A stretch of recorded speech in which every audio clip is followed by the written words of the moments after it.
I think philosophically, I believe that romance is something that we earn, like that the romance is a component of our lives, but it's not the driving force. And I think that the most earned romances are ones that are happening while the story is happening. And so I always think of it less as plot and more as subplot or even reward. You know, if I'm writing a story about the end of the world, it feels potentially inauthentic to have it center the romance instead of the end of the world. But the romance becomes something that my readers hope for as like an ending. So I love a long con. I love something, because I think I'm somebody who warms slowly to people, so I like something where over the course of a book or even a series, that's how the romance is developing. I think that I like to make sure, because I write at the intersection of romance and fantasy, or romance and horror even, that there has to be a hierarchy, and romance is never at the top of the hierarchy, but because of that, it sneaks up on you.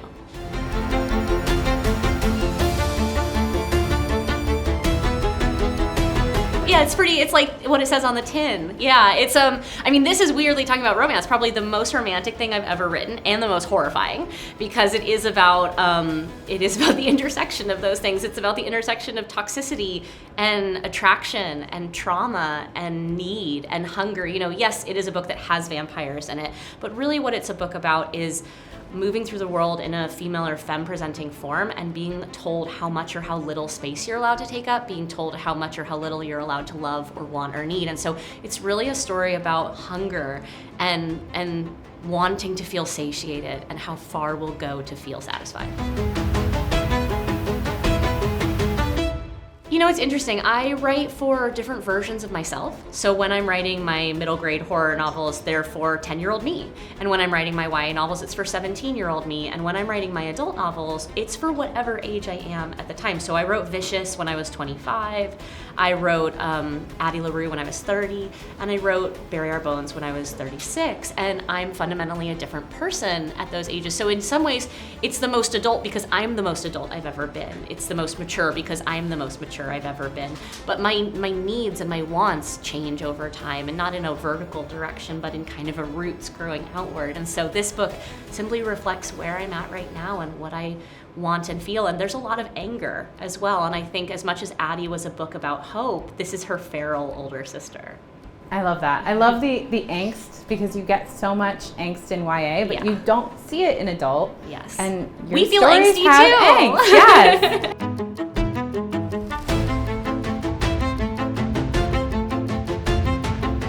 Interesting. I think in some ways, yeah, it's the grown-up version. You know, First Kill is in so many ways about the early years of queerness and the early years of finding your person or finding yourself. And that's something that YA does so well, because it's really about coming into your own body, coming into your own life. It's about the precipice.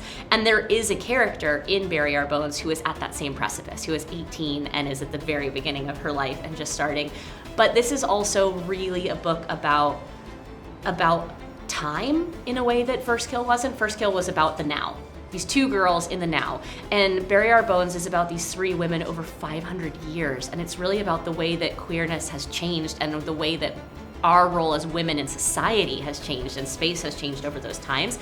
So it's a lot more complicated, but at the heart of it is still attraction and desire and things that I absolutely started to explore in First Kill and wanted a more mature landscape in which to really start delving deeper into it.